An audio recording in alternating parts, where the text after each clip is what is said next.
Ayan po, tinulak na po namin si Deo. Basta na po ako ng sagat.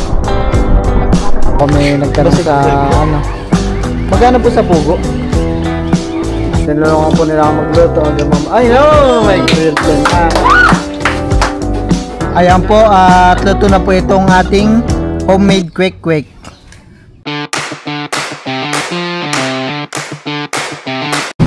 Junjun po ay bumili na rin po ng kanyang yelo. At siya po ay nag-prepare na lalakad po siya mamaya. Ano oras kayo alas Jun? Ano, alauna. Alauna? Dating namin umaga, ay mga madaling araw. Ito po yung mga bilihan ng yelo.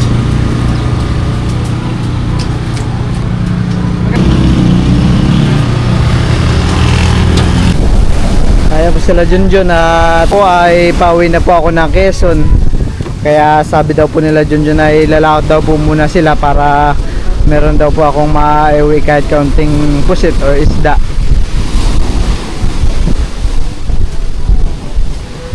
Ayan po. Kahit pagdating nyo, kahit ano, pag na-prepared na, kahit umaga. Madaling araw ka nang darating namin. Madaling araw daw po ay uwi na daw sila Junjun. At sila Tita Saning ata iluluwas din, no? Oo. Ayun po sila Tita Saning at Tita Agu.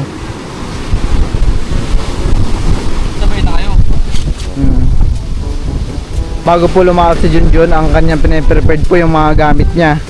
Tulad na rin po ng mga yelo at yan po at mga kawil, tsaka diesel, at yung mga kailangan niya pong suotin sa laot, kapote.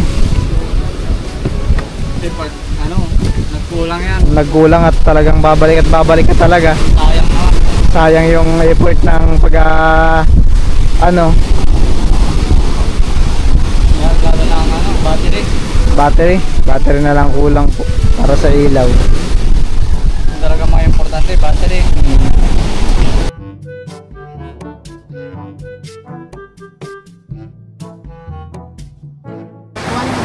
Ako pa yung yelo pala. Ibaba na yung mga bangka nyo to? Oo. Yan! Wala na dyan dyan.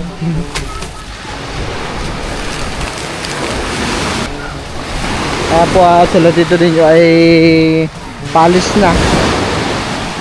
Bababa na lang po sila ng bangka. Ano kita pamain mo bukas?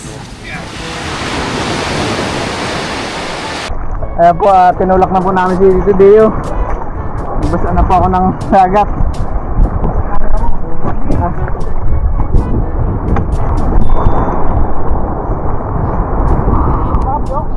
Palis na.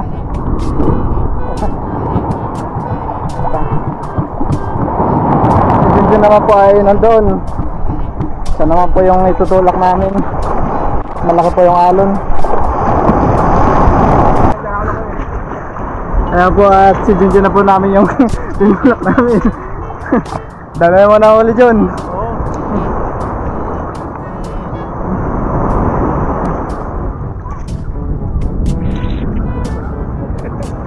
Uy, pato ko.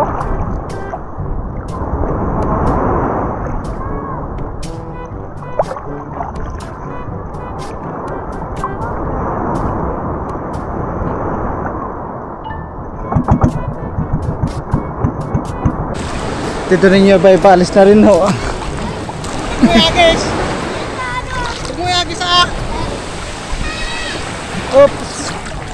Ayan. Maghagis pala ah!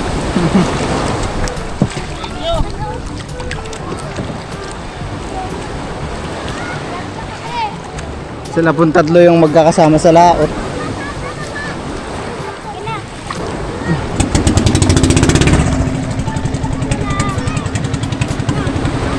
Few moments later. Hello po, welcome po sa aking channel.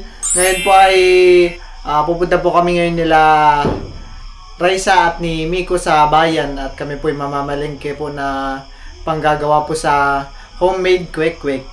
Ayan po, at kami po ay gagawa ng homemade kwek-kwek para po sa pamerienda. Kakatapos lang po namin ihatid sila Junjun tsaka sila Tito. Mamaya din daw po yung dating nila. Sila po ay namusit. lumaot. Kami po ay papunta na sa palengke. Kaya po dito po muna kami sa palengke nila Miko at Raisa. Sinamahan po nila ako. Kaya po ay gagawa ng kwek-kwek. Kaya po kami naghahanap ng itlog pugo. Wala dyan. Itlog pugo. Dito po. Ate, meron kayo itlog pugo? Wala.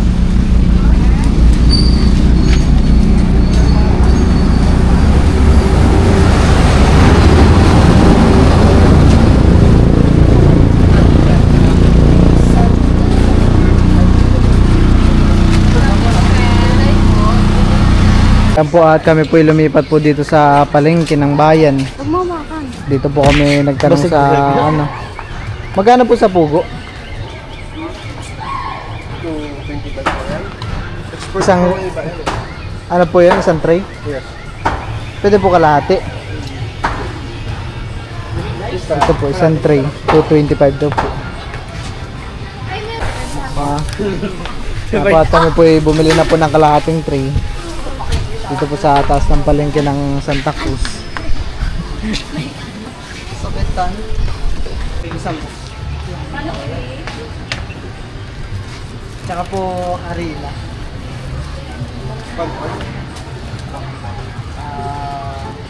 Dalawa po. Tingnan mo rice. Marami na ito. Kulang yun. Apple 50 peraso. Hindi ka lahat may harina, kalahati wala. Ano ba yan? Tsaka isa pa po palang 1 po. Cornstarch. Tsaka ano po? Mantika. Mantika. Isang 1 point. Para sa kalong. Big sa 10. Mantika. Ay, ito pala met. All starch. 15 yun. Ito yung kalamit. 250. Pwede ba? Shut out. Magkano po? Hindi pwede 200 boss. Sige, sige. 200. Buwan naman yung dalawa, oh. Pwede 200 na lang boss. Okay. Ito na lang. Kung vlogger yan. Pili ka tayo yan, 45 tayo. Thank you po. At kami po kararating lang po nila Raisa at ni Miko na galing bayan. Kami po bumili ng pang kwek-kwek. Meron po ditong itlog pugo. At yung mga kalumit, arena at cornstarch. Cornstarch. Bali, ilalaga lang po muna natin itong pugo. Kaya po, at meron na po ditong kaldero at tubig at papakulaan lang. Gagawa tayo ng merienda. Bago ako umuwi po ay magpapamerienda po muna ako ng kwek-kwek. Yes.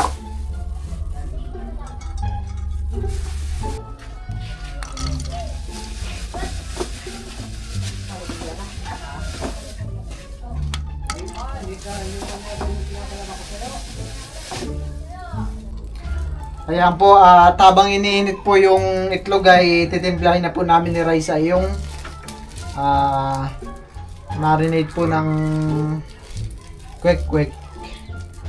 Yung kulay orange na ito yung arena na 1 point.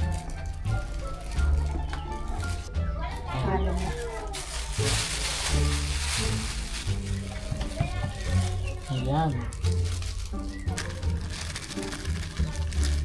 Kami po ay magtitira ng kaunti pang sauce.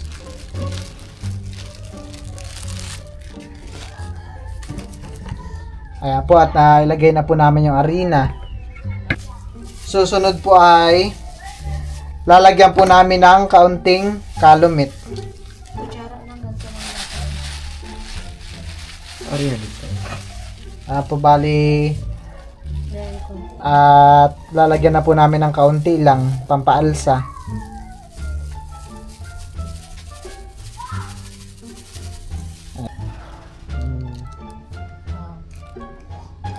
Ayan po. At Si Raisa po yung maghahalo at lalagyan ko na rin po ito ng tubig. Ay rice, haluin rice. Ito pa nga talaga, dadagdagan po natin ng tubig.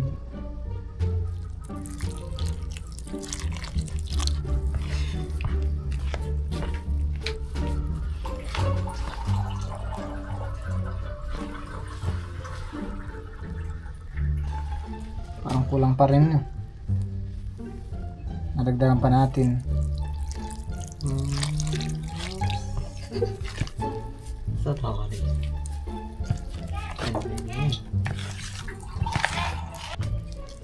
Ayan po at nadagdagan ko po ng food color at parang hindi kumulay yan eh.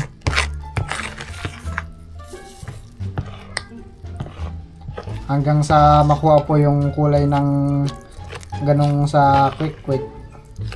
Kulang yan. Si Raisa po yung naghahalo. Ngayon po pala dito sa amin ay brown out. Kaya po talaga sobrang dilim. At mamaya pa daw po magkakakuryente. Kaya dito po pala kami nagluto kila Tita Ago ay dahil doon po sa kusina ni Nanay ay sobrang dilim. Wala pong ilaw. Dito po si Raisa ay nag-umpisa na po siya magbalat ng pugo. Itlog. Ano man rice? Kuya G, kumakain ako ganyan eh. Kumakain ka ng ganyan? Mamaya pag naluto. Kumakain pala si Kinkin ng ganyan eh. Paborito ko rin yan. Pagluto hindi ko kinakain. Ha? Pagluto hindi ko kinakain. Bakit? Hilaw lang pala. At Teresa, tulungan kita ha. Tutulong ko. Ha? Ako din, magtutulong din ako. Ako rin. Po ay lalagyan ko rin po ng asin. Lagyan rin po ko ng kaunting paminta. Ayan ho. Lalagyan ko rin po ng kaunting magic sarap. At ito na po yung marinate ng kwek-kwek.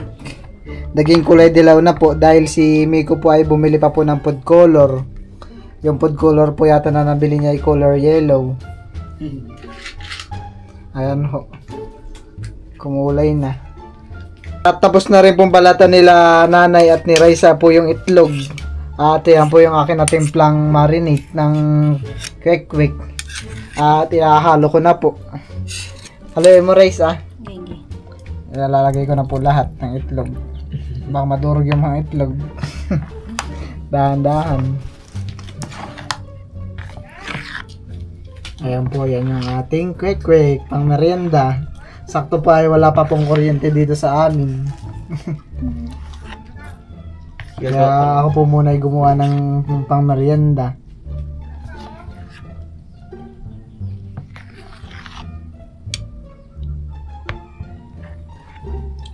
Kami po ay magta-try na maglagay. Parang masyadong ano yung ano niya. Masyadong malapot. Hindi. Dito, malabnaw. Yeah. Perfect siya. Kaya po nalagay namin. Pwede na pala. Pwede naman. Napadami yung tubig natin ha. Yung. Perfect. Ika na. Perfect. Imbis na maprito yan rice ko ang lagay. Nakuha ka ang mabalik ka.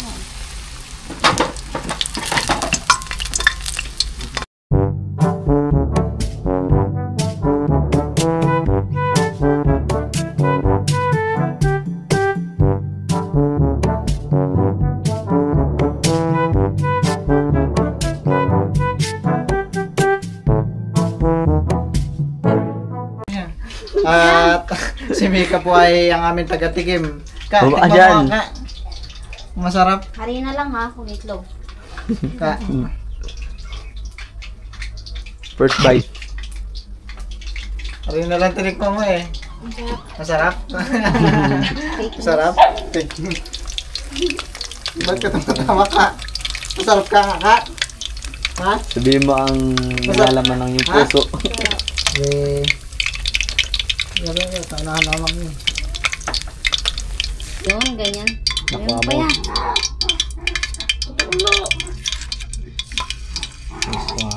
Daming sound effect na.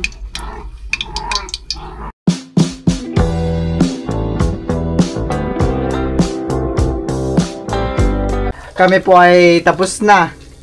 Ito na po yung huling hango na aming piniprito. Bali si Raisa po yung tagahango, ako po yung tagalagay. Wow! Homemade. Kwek. Bali ang kasama ko po nagluto dyan ay si Raisa at saka si Miko. Tinulungan po nila ako magluto hanggang ay no! May kuryente na. May kuryente na po. Ayan po, at sisimulan na rin po namin magluto ng sauce. Ang una ko pong ilalagay muna ay tubig. Ayan po. Lalagyan ko na po ng harina. At kami po ay lumipat ng lutuan dahil si Tita Ago po ay naubusan na ng gasol. Naubos. Ay, naluin niya. Tabang bubuo yan. Ayan po. Nasa yun pang Ayan po. Dadagdagan po natin ng harina. Haluin ito tagahalo. At lalagyan na rin po natin yan ng toyo. Bawang at sibuyas.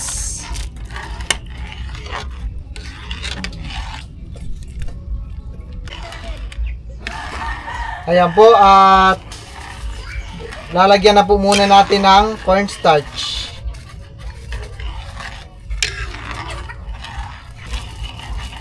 Gano'n kaya karami?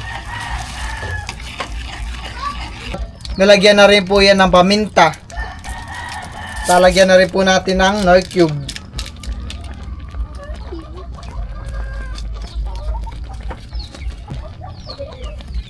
Halo-haloy lang po natin ulit. Ayan po, at luto na po itong ating homemade kwek-kwek. Ayan po, di po siya gano na color yellow, pero okay na po iyan at kami-kami lang naman po ang titikim. At nandito na rin po yung ginawa naming sauce. Meron po ng mga stick. At hihintayin ko na lang po sila Tita Saning at sila Tita Ago para tikman ng merienda. Merienda na!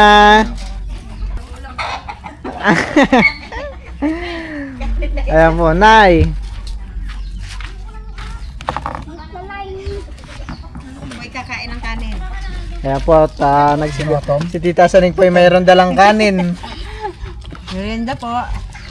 Mainit ko yata yung sahog. Ay, yung sauce. Ayan po. Tingin rice, tingin. May pamerienda si Bal. Mainit. Mainit. Lasang. Tingnan mo ka. Pwede rin i-olam na. Pwede naman.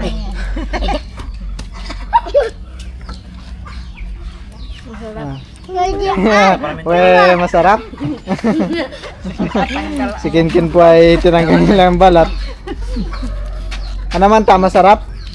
Tikman mo na. Nadalang kanan po si Tita Saning. Mainit. Kakahango lang po nung sauce.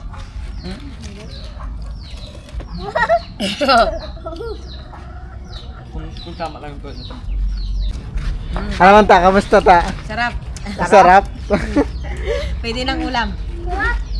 Sarap na. Marinda pa tayo. Dinagdagan mo na sana yung sauce para pagdating nila mamaya para sa pusit. Marinda pa tayo. Mga Anong kabal? Luya. kabayan.